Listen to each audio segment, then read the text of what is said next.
Very good morning class.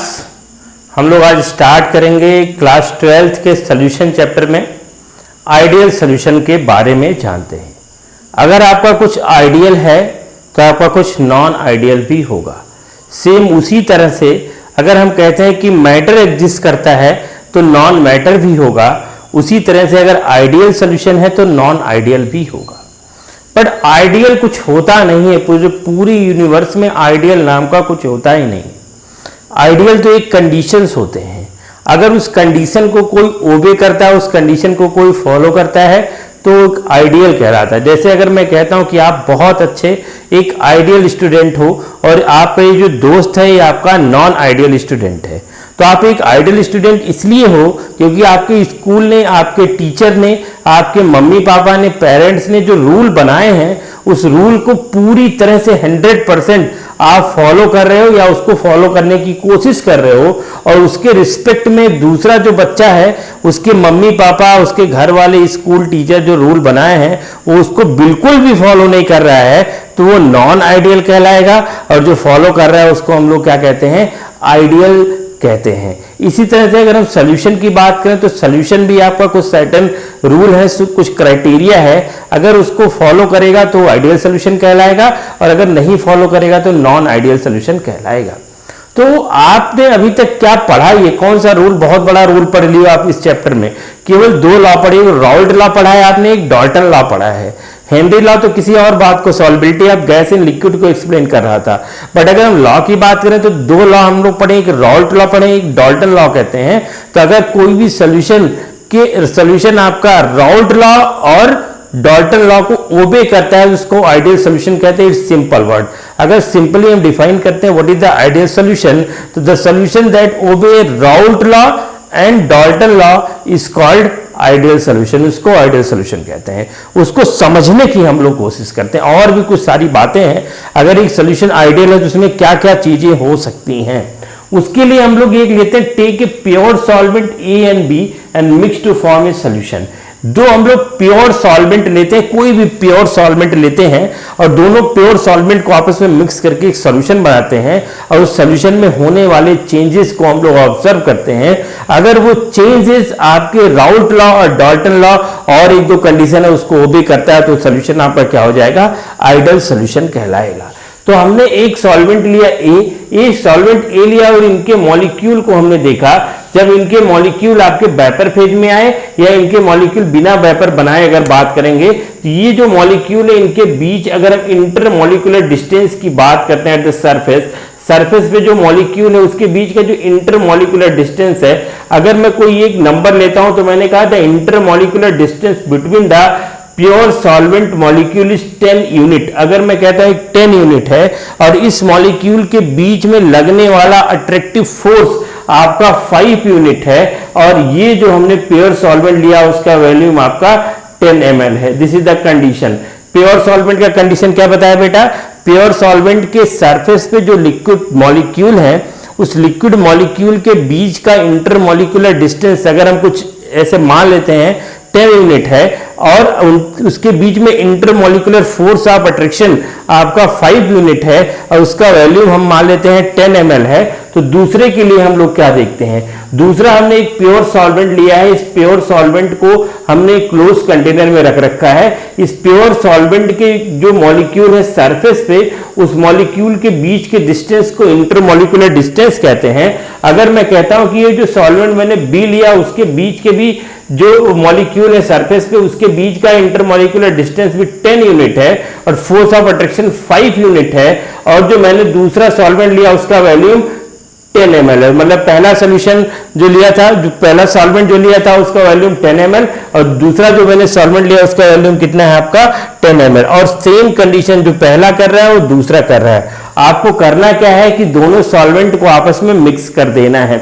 मतलब अगर एक सॉल्वेंट आपका नॉन वोलेटाइल है तो दूसरा भी नॉन वोलेटाइल है, अगर एक सॉल्वेंट आपका वोलेटाइल है तो दूसरा भी वोलेटाइल है। तो जितना वोलेटाइल नेचर सॉल्वेंट ए का होगा उतना वोलेटाइल नेचर सॉल्वेंट बी का भी होना चाहिए। जितना वोलेटाइल, मतलब अगर दोनों नॉन वोलेटाइल है तो जो नॉन वोलेटाइल नेचर आपका ए का होगा वही नॉन वोलेटाइल नेचर बी का होना चाहिए, ताकि अगर हम बात करें दोनों को आपस में मिक्स करें तो दोनों के बीच में ना कोई अट्रैक्शन हो ना कोई रिपल्सन हो, दैट मीन्स उसके जो मॉलिक्यूल हैं सॉल्यूशन बनाने के बाद अपनी जगह से बिल्कुल भी मूव ना करे, जो जिस कंडीशन में है उसी कंडीशन में पड़े रहे। मतलब मैंने एक सॉल्वेंट ए लिया, एक सॉल्वेंट बी लिया, और ए और बी के मॉलिक्यूल के बीच में same amount of intermolecular distance है, same unit of intermolecular force of attraction है। अगर दोनों को आपस में मिक्स कर रहा हूं, ऐसे लिक्विड को आपस में मिक्स कर रहा हूं, तो मिक्स करने के बाद देख रहा हूं कि ए और बी के जो लिक्विड है उनके बीच में ना अट्रैक्टिव फोर्स लग रहा है ना रिपल्सिव फोर्स लग रहा है। जब कोई फोर्स ही नहीं लग रहा है तो दोनों के मॉलिक्यूल जिस पोजीशन में थे उसी पोजीशन में रहेंगे, अपने पोजीशन को बिल्कुल भी चेंज नहीं करेंगे। इस कंडीशन में अगर हम मिक्स करेंगे तो सरफेस पे जितने ए के मॉलिक्यूल हैं सरफेस पे उतने ही बी के मॉलिक्यूल होंगे। और अगर हम इसके ए और बी के मॉलिक्यूल के बीच का इंटरमॉलिक्यूलर डिस्टेंस फिर से चेक करेंगे तो इंटरमॉलिक्यूलर डिस्टेंस फिर से 10 यूनिट है। इसका मतलब है कि मॉलिक्यूल अपने पोजीशन को छोड़ के जरा सा भी आगे पीछे नहीं गए हैं। जरा सा आगे पीछे नहीं जाने का यहां साइंटिफिक मतलब क्या है, in between the molecule neither attractive force dominant nor repulsive force dominant, so molecule at the surface no movement take place. Surface के मॉलिक्यूल के बीच में कोई भी मूवमेंट नहीं हो रहा है और उनके बीच में लगने वाला फोर्स 5 यूनिट का है। तो पहले भी 5 यूनिट का था, अब भी 5 यूनिट का है। तो अगर मैं कहता हूं कि आप पे हमेशा 5 यूनिट का फोर्स लगे तो आप में होने वाला डिस्प्लेसमेंट हमेशा क्या रहेगा, कांस्टेंट रहेगा। अगर कोई भी वैल्यू कांस्टेंट रहती है तो उसमें कोई भी चेंज नहीं हो रहा है। अगर मॉलिक्यूल अपने सरफेस को छोड़ के जा नहीं रहे हैं, मॉलिक्यूल के बीच में कोई अट्रैक्टिव फोर्स नहीं लग रहा है, तो जो इंटरनल एनर्जी अगर हम चेंज के बारे में बात करेंगे, हम लोग कहते हैं sum of total energy of the system is called internal energy. तो यहां sum of the energy change अगर देखेंगे तो एनर्जी चेंज की वैल्यू क्या हो गई है, 0 हो गई है। कैसे 0 हो गई समझते हैं।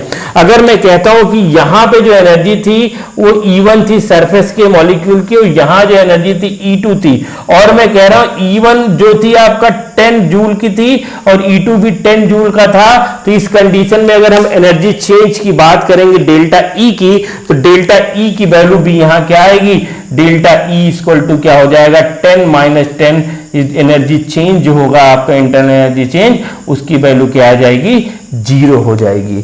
तो अगर हम बात करेंगे इस तरह से ये कंडीशन होगा। और इसका एग्जांपल अगर हम लोग देखेंगे तो ऐसे एग्जांपल भी अवेलेबल है, hexane and heptane. Hexane and mixture of hexane and heptane is the ideal solution. Benzene and toluene, toluene and xylene, carbon tetrachloride and carbon disulphide, these are the example of ideal solution। अब देखते हैं ideal solution के लिए जो बातें मैंने बताई, ये सारा कंडीशन होना चाहिए। इस कंडीशन को अगर ओबे करेगा तो आप देखेंगे delta we mixing, delta we mixer की वैल्यू 0 आएगी। वॉल्यूम 0 नहीं है, चेंज इन वॉल्यूम 0 है। क्यों चेंज इन वॉल्यूम 0 है सॉल्यूशन का, हमने आपका जो सॉल्वेंट ए लिया था उसका 10 ml लिया था, सॉल्वेंट बी लिया था 10 ml लिया था। मतलब आपका V1 की वैल्यू कितनी थी, अगर हम यहां लिखते हैं V1 इक्वल टू 10 ml था और V2 इक्वल टू 10 ml था। अगर हम सॉल्यूशन में वॉल्यूम चेंज देखेंगे डेल्टा वी, तो आपका 10 - 10 क्या हो जाएगा, 0। तो वॉल्यूम नहीं 0 है सॉल्यूशन का, बट वॉल्यूम चेंज क्या हो जाएगा, आपका 0 हो जाएगा। तो ऐसा मिक्सचर जिसका वॉल्यूम चेंज 0 होता है, वो मिक्सचर आपका, वो सॉल्यूशन आपका क्या कहलाता है, आइडियल सॉल्यूशन कहलाता है। मतलब ए को बी में मिलाने के बाद सॉल्यूशन के वॉल्यूम ना कम हुए हैं ना सॉल्यूशन के वॉल्यूम ज्यादा हुए हैं, ना आपका ज्यादा वेपर बना है ना कम वेपर बना है। जितना वेपर ए बना रहा था उतना वेपर बी बना रहा है। मिक्स करने के बाद जितने मॉलिक्यूल ए के सरफेस पे थे उतने मॉलिक्यूल बी के सरफेस में है। मिक्स करने के बाद जो इंटरमॉलिक्यूलर डिस्टेंस ए और ए के बीच में था, बी और बी के बीच में था, वही इंटरमॉलिक्यूलर डिस्टेंस ए और बी के बीच में है। सेम अमाउंट ऑफ फोर्स लग रहा है, जिसकी वजह से मॉलिक्यूल का वेपर बनाने का जो प्रोसेस है वो कांस्टेंट हो गया है। इस तरह से आपको जो सॉल्यूशन के वॉल्यूम आया उसमें कोई चेंज नहीं आया, तो डेल्टा वी मिक्सिंग क्या हो जाएगा, 0 हो जाएगा। अब बात करेंगे हम लोग डेल्टा एच इंथैल्पी चेंज होता है, delta H equal to delta E plus P delta V, ये फॉर्मूला आपको पता है। अब आपको पता है कि डेल्टा वी की वैल्यू 0 आ गई तो ये पूरी की पूरी वैल्यू 0 हो जाएगी। सरफेस पे सॉल्यूशन के जो मॉलिक्यूल है उनके बीच में neither attractive force nor repulsive force. तो आपने क्लास 11 में पढ़ा है ऐसे मॉलिक्यूल जिसमें ना अट्रैक्शन हो रहा है ना रिपल्सन हो रहा है, that means change in energy, जो टोटल एनर्जी होगी डेल्टा ई उसकी भी वैल्यू क्या हो जाएगी, 0 हो जाएगी। तो ऐसे कंडीशन में जो मिक्सचर होगा डेल्टा एच, जो मिक्सचर का इंथैल्पी चेंज होगा वो भी हमेशा क्या आना चाहिए, 0 आना चाहिए। तो दूसरा कंडीशन क्या होगा आइडियल होने के लिए, अगर सॉल्यूशन का डेल्टा वी मिक्सिंग 0 है, डेल्टा एच मिक्सिंग 0 है, उसके साथ साथ सॉल्यूशन राउल्ट लॉ को ओबे कर रही है, मतलब पीए जो partial vapour pressure equal to P A not X A and P B equal to P B not X B, that is the Raoult law for volatile solution. ये अगर फॉलो कर रहा है तो आपका वो सॉल्यूशन आइडियल सॉल्यूशन कहलाएगा। उसके साथ साथ आपका Dalton law of partial pressure P S equal to P A plus P B ये भी फॉलो करना चाहिए। तो हमने क्या क्या बातें बताई अगर सॉल्यूशन आपका आइडियल है। अगर आपका सॉल्यूशन आइडियल है तो सबसे पहली बातें जो मैंने बताई वो पहली बात हमने बताई, ये आपसे 4 पॉइंट एकदम बढ़िया से एग्जाम्पल जो मैंने बताया तो केवल आपको समझाने के लिए बताया है। कुछ एग्जाम्पल आपको पता होना चाहिए, हेक्सेन का हो गया, हेप्टेन क्या हो गया, जाइलिन प्लस टालविन हो जाएगा, टालविन प्लस बेंजीन हो जाएगा, कार्बन टेट्राक्लोराइड कार्बन डाइसल्फाइड हो जाएगा। एक दो एग्जाम्पल अगर आपको पता रहेगा, ये जो मैंने एक्सप्लेन किया ये आपको केवल मेमोराइज करने के लिए यूनिट फोर्स जो मैंने ले रखा है, ये कोई एक इमेजिनरी बातें कर रखी है, लेकिन जो सही सही बातें जो आपको कॉन्सेप्ट में हमेशा के लिए आपको पता होना चाहिए, सॉल्यूशन आपका आइडियल क्या होगा। तो मैंने लेक्चर स्टार्ट करने से पहले ही बताया था कि आइडियल कुछ भी नहीं होता है, आइडियल आपके कंडीशंस होते हैं। कंडीशन क्या है आपका, delta mixing, delta we mixture अगर 0 है तो सॉल्यूशन आइडियल होगा। अगर enthalpy change delta H mixture का क्या होगा आपका 0 होगा तो सॉल्यूशन आइडियल होगा। अगर मैं कहता हूं कि सॉल्यूशन आपके राउल्ट लॉ को हमेशा फॉलो करे, राउल्ट लॉ को ओबे करे तो सॉल्यूशन क्या कहलाएगा, आइडियल कहलाएगा। और चौथी बात हमने बताई कि अगर सॉल्यूशन आपका किसको फॉलो करे, Dalton law of partial pressure, अगर आपका ये volatile solution Dalton law of partial pressure को भी फॉलो करे ये सॉल्यूशन हमारा आइडियल कहलाएगा। तो अगर कोई सॉल्यूशन इन चारों बातों को मानता है एक साथ तो सॉल्यूशन आइडियल कहलाएगा।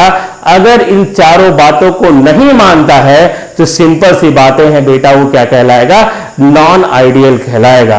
तो नॉन आइडियल में वॉल्यूम कम भी हो सकता है, नॉन आइडियल में वॉल्यूम ज्यादा भी हो सकता है। नॉन आइडियल में आपका इंथैल्पी चेंज कम भी हो सकता है, इंथैल्पी चेंज ज्यादा भी हो सकता है। और ये कम ज्यादा इसलिए हो रहा है क्योंकि हमने 2 रूल बताया है, एक राउल्ट लॉ बताया है, एक डाल्टन लॉ बताया है। तो आपका वो सॉल्यूशन जो नॉन आइडियल है वो ना राउल्ट लॉ को ओबे कर रहा है ना डाल्टन लॉ को ओबे कर रहा है। तो सिंपल सी बात कह सकते हैं, the solution that not obey Raoult law as well as Dalton law of partial pressure is called non ideal solution. तो होपफुली आपको आइडियल सॉल्यूशन समझ में आया होगा। तो जो लोग मेरा ये पूरा लेक्चर पहली बार सुन रहे हैं और जिन्होंने अभी तक मेरे चैनल को सब्सक्राइब नहीं किया है तुरंत सब्सक्राइब करें ताकि नॉन आइडियल सॉल्यूशन के बारे में अगला इंफॉर्मेशन जल्दी से जल्दी आपको मिल सके। तब तक ले रिवाइज करिए। Thank you very much.